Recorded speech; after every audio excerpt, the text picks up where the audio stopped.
Jeff Skunk Baxter talks about the most underrated bass player on the planet. Some of you bass players might be surprised by this. Others will say, that's the guy. On Rock History Music. Tiran Porter. Most underrated bass player on the planet. Like crazy. Phenomenal musician, as well as a phenomenal bass player. Why did he leave the Doobies? Did you ever know? Or you had gone before him, right? I think everybody, if you're conscious of yourself, there's a time and a place where it's time to move on. And certainly I'd done pretty much whatever I could do for the Doobie Brothers. Time to move on. John Hartman felt the same. I think Tiran just felt that was it. It was done. And it's good. I think if you stay with something where you're not feeling that you want to be there, that doesn't make sense to me. They killed me last time because I did not ask you where you got the name Skunk from. So I'm asking now. That'll be in my book. So that's not gotten out yet? No, not yet. Oh, not yet. You're a smart man. That's all I have to say. You played pedal steel guitar on one of my favorite Doobie Brothers songs. I know you played on Captain and Me too. Tell Me What You Want, but South City Midnight Lady, I that's just one of my, in the 70s, slow songs. That's one of my favorite songs from that era. Well, I Love My Baby. And that's one of them. Actually, that's not the one, is it? No, I'm trying to remember the steel that I played on South City Midnight Ladies, I think was my Emmons D10, I think, or it was my Sierra. I'm not sure. Yeah.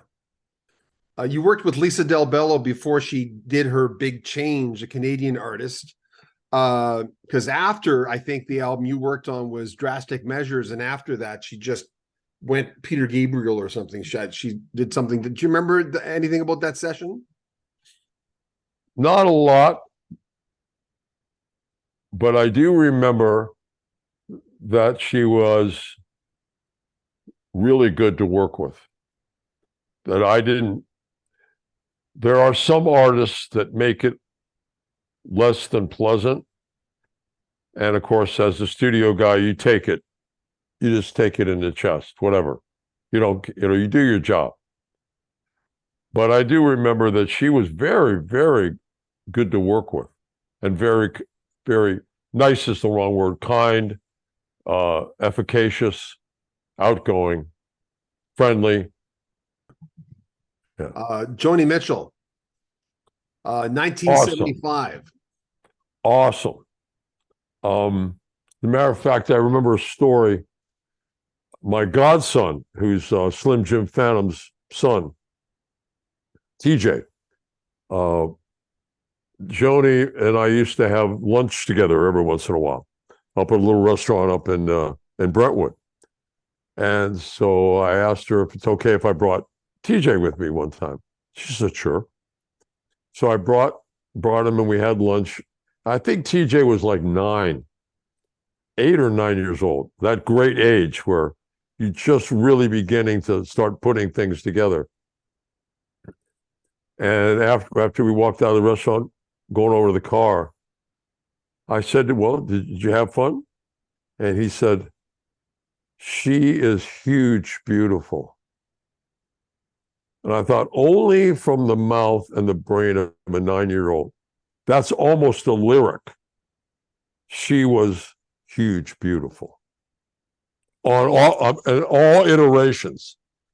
He wasn't just talking about her physical, her physical being. He was enamored with her as a human being. So I just thought, yep. When anybody asks me about Joni Mitchell, I say, yep, she's huge, beautiful. There's information on Jeff Skunk Baxter's brand new album, his first solo album of all time. Sure took him a lot of years. He's thinking of doing another one now, by the way. Right in the description of this video. Remember, if you want to make a donation to the channel, there are links at the very top to PayPal. You can join our Patreon, get early access to all our videos. from all of our channels. But really, like our videos, subscribe to our channel, share them on social media, and comment on them. I'm John Beaudin. This is Rock History Music. Take good care of yourself.